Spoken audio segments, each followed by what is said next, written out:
Well, good evening and welcome to Woods, Water, and the Word. And I've been a little while trying to get this going. I want to do a tournament breakdown, just a brief tournament breakdown on the last two tournaments and that I fished. One being on Sam Rayburn, which was tournament number three, but tournament number two on Sam Rayburn for Bass Champs.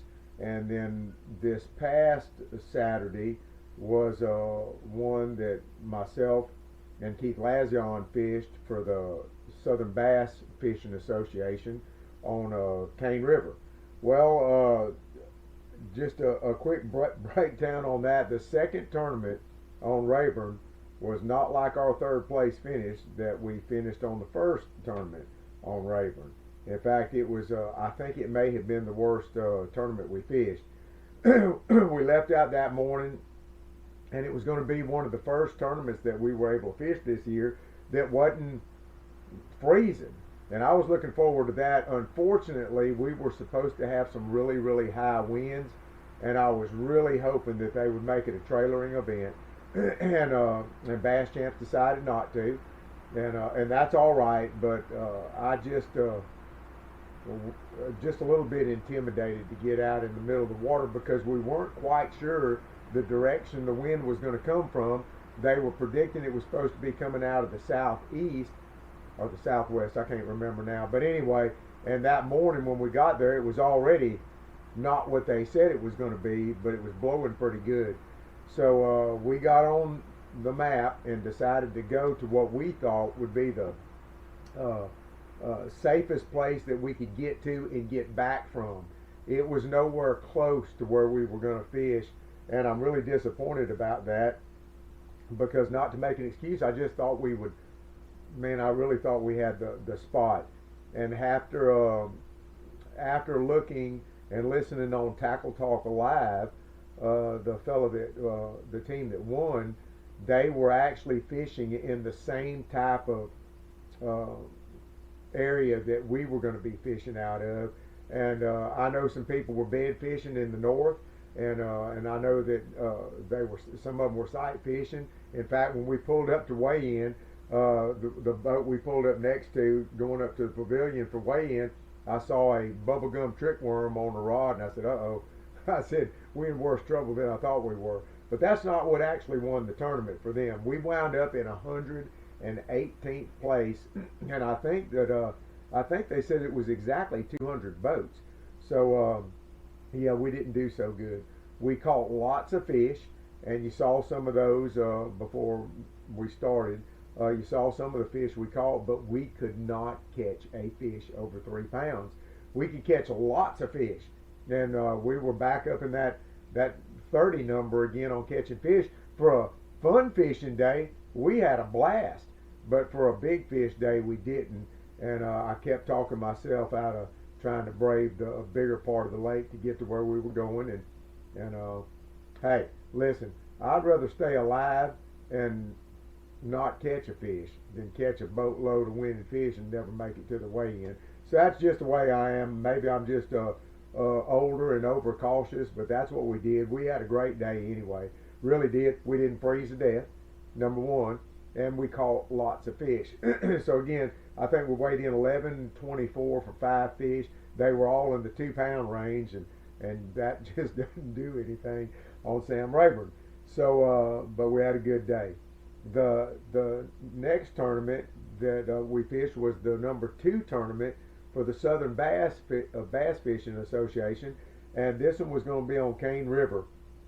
And if you watch Tackle Talk Live, you'll hear Kevin saying that he doesn't want to talk about Cane River.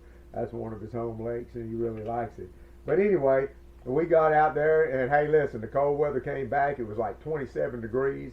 The dock was frozen over. Had to be careful getting in and out of the boat. And I think we were the second to the last boat to leave, and we just started fishing, and we fished hard. We fished fast also. We just kept moving. I'm not talking about with the big motor. I'm telling you, we had the trolling motor on high, and we tried some crankbait stuff, and it was okay. But I started fishing soft plastics. In fact, I started fishing a Zoom lizard, and the first fish in the boat was on that Zoom lizard. Caught a couple on it, and I decided to do something because they were hitting that lizard pretty good because we were getting a fair number of bites. In fact, by 9 o'clock, we were culling by 9 o'clock, and I decided to do something, and there was a reason. I'll tell you what it was, but there was a short period of time where I would listen to a guy. He had a YouTube channel. He's a professional fisherman, and I think has been his entire life. And that's cool, man, that he's able to do that. But he's one of them guys that if you don't do it his way, then it's the wrong way. And he was always saying, never do this or always do that. And I'm just like, I'm one of them guys that, look, this is fishing. It's just like hunting. There's a lot of things that you can do that may seem unorthodox a lot of times that winds up working. So there's just very few things in life I'm going to say never do or always do. Like always wear your life jacket with your kill switch on while your big motor's running.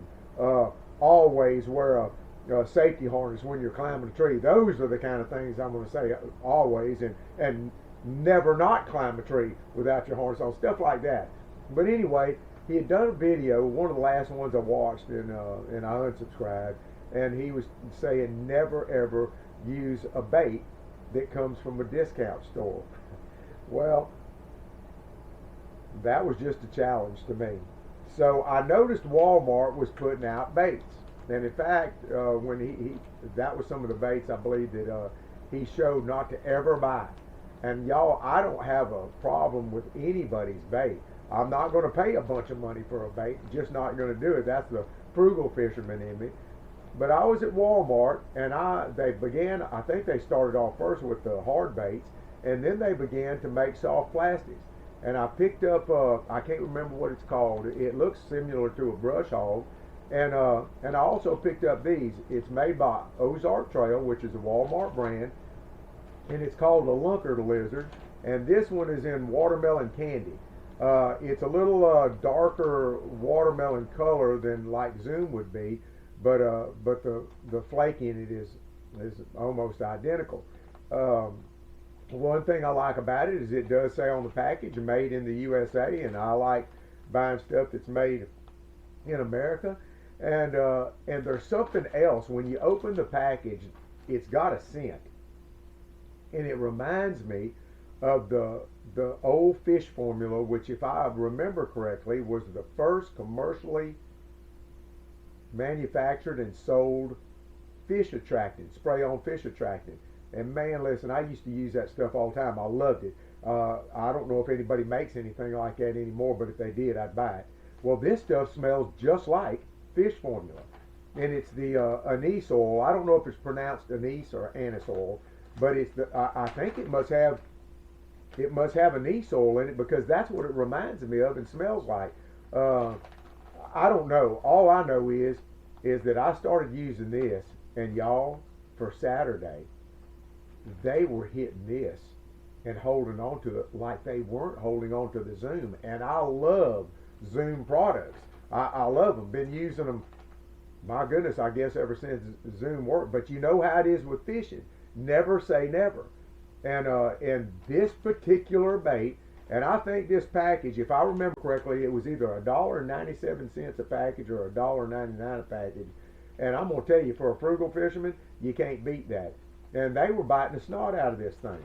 Well, my partner started using a Zoom brush hog in the same color. He's getting bites too. We were doing good. Wound up catching a bunch of fish and wound up winning the tournament. We had just under 18 pounds for the tournament. Wound up winning it. Praise the Lord. We had a good time and was excited about winning it.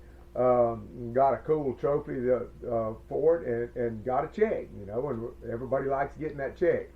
So the Lord really blessed. It's been interesting for us with the tournaments. Man, we're late this year. We've been on a high, and then we'll be on a low, and then right now we're on a high again. And the next tournament, Bass Champs actually doesn't have a tournament in April. The next one is actually going to be our last one, and it's going to be on Toledo Bend. I think it's on May the 14th, Saturday, May the 14th, and we're looking forward to that. But in April, the Southern Bass Fishing Association will have tournament number 3. Right now, we're 4th place in the overall standings. We've only had 2 tournaments. We're 4th place in the overall standings. And the next tournament is going to be on Lake St. John, which is a oxbow lake on the east side of the state of Louisiana. I've never been there. I've been to Concordia, which is right next to it. It's another Mississippi oxbow lake. I've been on it once, like a million years ago. I don't even remember. And so we're looking forward to this tournament on Lake St. John. And we'll be giving a tournament update. I didn't get any footage of the tournament for Saturday because we were in my partner's boat, in Keith's boat, and anyway, I just didn't have my camera with me. Although Voodoo Bassin is one of the fellows that fish on in this small circuit. He did do some videoing, and so go to the Voodoo Bassin on YouTube, and you can see a little bit of that. I don't know what, I think he wound up in 8th place is where he was. Real nice guy, got a good channel. Also, if you're not subscribed to Woods, Water, and the Word, please do that, and give us a like, a thumbs up. Tell us if you're enjoying this. I know there's a few people that want these tournament breakdowns. There's some people that's watching it, they could care less, or from off somewhere, and I understand that, but I want to do these for the guys and gals that are really interested in it. And let's see. Oh, and also Tackle Talk Live. I just come about that a month or so ago. They just got their 1,000th subscriber, and I really enjoy watching that. They do it on generally every Tuesday, and they give a breakdown on some of the bigger tournaments that occur, and if you go to it, you'll see that they kind of focus on Rayburn and Toledo, although they do a lot of other lakes, and they're talking about some other lakes. So go to them and we'll put that all in the description below. Thank y'all for watching. Give the Lord Jesus Christ the glory and praise for all the opportunities we have to enjoy the great creation that the Lord's given us. And I'm always beholden to the Lord because he saved my soul. But I'm sure glad that He's given us all these things, all the beauty of this world, this country, and this area that we get to fish in and enjoy the water in the woods. So we'll see y'all on the next episode of Woods, Water, and the Word.